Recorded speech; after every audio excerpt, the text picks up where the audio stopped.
আসসালামু আলাইকুম। আজানের রান্নাঘরে আপনাদের স্বাগতম। আজকে আমরা সিম আলু দিয়ে তেলাপিয়া মাছ রান্না করব। চলুন এই রান্নার মূল উপকরণগুলো দেখে আসি।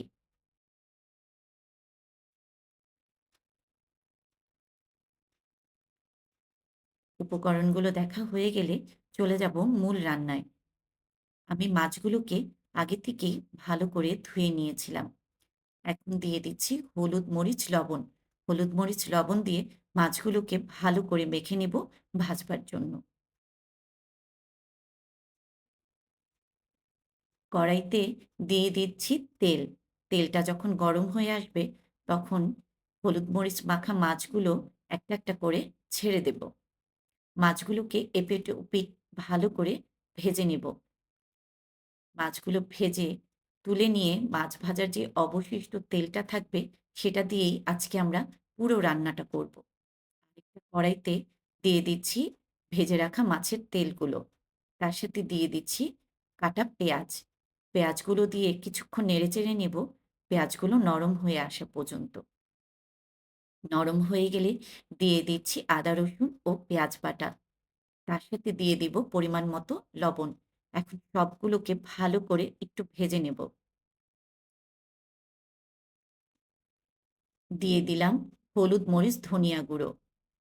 এখন এগুলোকে একটু ভেজে দিয়ে দিচ্ছি পরিমাণ মতো কিছুটা পানি, যেন মসলাগুলো পুড়ে না যায়।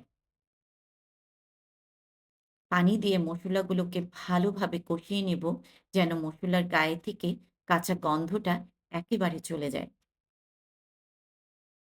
মসলাটা ভালো করে কষানো হয়ে গেলে মসলার গায়ে থেকে যখন তেল উঠবে, তখন কেটে রাখা আলু আর সিমগুলো দিয়ে তার সাথে কিছুটা পানি দিয়ে মসলাগুলোকে ঢাকনা দিয়ে কিছুক্ষণ কষিয়ে নেব।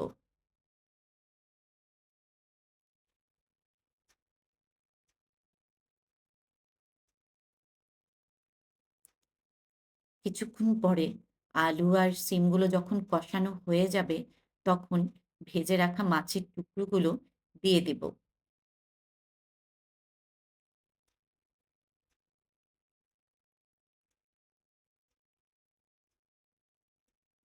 মাছের টুকরোগুলো দিয়ে দিচ্ছি তার সাথে পরিমাণ মতো পানি। আমি এখানে গরম পানি ব্যবহার করেছি। আপনারা চাইলে নরমাল পানিও ব্যবহার করতে পারবেন। তার সাথে দিয়ে দিচ্ছি কয়েকটা কাঁচামরিচ।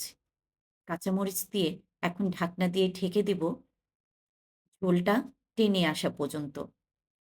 কিছুক্ষণ পরে ঝোলটা যখন টেনে যাবে, তখন ঢাকনা তুলে উপর থেকে ধনিয়া পাতা দিয়ে ২-১ মিনিটের জন্য চুলাতে রেখে নামিয়ে নিলেই হয়ে যাবে সিম আলু দিয়ে তেলাপিয়া মাছ।